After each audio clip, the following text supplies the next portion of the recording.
కేంద్ర ప్రభుత్వం దేశవ్యాప్తంగా విక్రయిస్తున్న ఇథనాల్ మిశ్రమ పెట్రోల్ విధానంపై టాలీవుడ్ సీనియర్ నటుడు నరేష్ తీవ్ర ఆందోళన వ్యక్తం చేశారు. ఈ విధానం వల్ల సామాన్య బైక్ వినియోగదారుల నుంచి లగ్జరీ కార్లు నడిపే వారి వరకు అందరూ తీవ్రంగా నష్టపోతున్నారని ఆయన విమర్శించారు.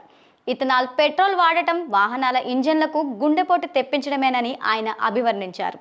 ఈ మేరకు సామాజిక మాధ్యమాల వేదికగా ఆయన చేసిన సుదీర్ఘ పోస్ట్ ప్రస్తుతం ఇటు సినీ అటు రాజకీయ వర్గాల్లో పెద్ద చర్చకు దారితీసింది.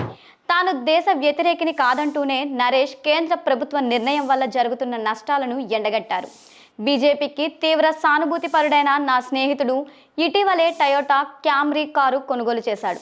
ఈ ఇథనాల్ పెట్రోల్ వాడటం వల్ల ఆ కారు ఇంజిన్ వాల్వులు పూర్తిగా పాడైపోయాయి. వాటిని మార్చడానికి అతనికి ఏకంగా 3.5 lakhs ఖర్చయింది అని నరేష్ పేర్కొన్నారు.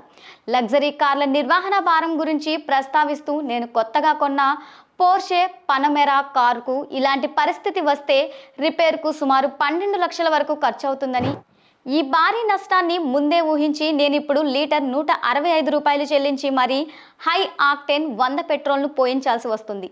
ఆర్థిక వెసులుబాటు ఉన్న నా పరిస్థితే ఇలా ఉంటే మరి సామాన్య ప్రజలు నిత్యం బైకులపై తిరిగే మధ్యతరగతి వారి పరిస్థితి ఏంటి? ఈ ఇథనాల్ పెట్రోల్ వారి పాలిట ఒక పీడకలలా మారింది అని ఆవేదన వ్యక్తం చేశారు. గతంలో బీజేపీలో పనిచేసిన అనుభవాన్ని గుర్తు చేసుకుంటూ నరేష్ రాజకీయంగానూ ఆసక్తికర వ్యాఖ్యలు చేశారు. బీజేపీకి ఒక బలమైన థింక్ ట్యాంక్ ఉందని, వారు ఏ పనైనా పక్కా ప్రణాళికతో చేస్తారని మాజీ లీడర్గా నాకు తెలుసు. కానీ పర్యావరణ పరిరక్షణ పేరుతో కోట్లాది మంది ప్రజలు జేబులకు చిల్లులు పెట్టే ఈ నిర్ణయం చాలా హడావుడిగా తీసుకున్నట్లు అనిపిస్తోంది. వచ్చే సార్వత్రిక ఎన్నికలకు ఇంకో 2 ఏళ్ల సమయం మాత్రమే ఉంది. గత ఎన్నికల్లో సంకీర్ణ ప్రభుత్వం ఏర్పడటమే ఒక హెచ్చరిక. ఇలాంటి తరుణంలో ఇథనాల్ పాలసీ బీజేపీకి ఖచ్చితంగా ఒక రెడ్ సిగ్నల్ లాంటిదే అని విశ్లేషించారు. ప్రపంచ దేశాల ఉదాహరణలను ప్రస్తావిస్తూ బ్రెజిల్ వంటి చిన్న దేశాలు ఇథనాల్ ఇంధన విధానాన్ని చాలా కాలం పాటు దశల వారీగా పక్కాగా అమలు చేసి విజయం సాధించాయని నరేష్ గుర్తు చేశారు. మన దేశంలో మాత్రం ప్రభుత్వం ఎందుకు ఇంత తొందరపాటు నిర్ణయాలు తీసుకుంటుందో అర్థం కావటం లేదన్నారు.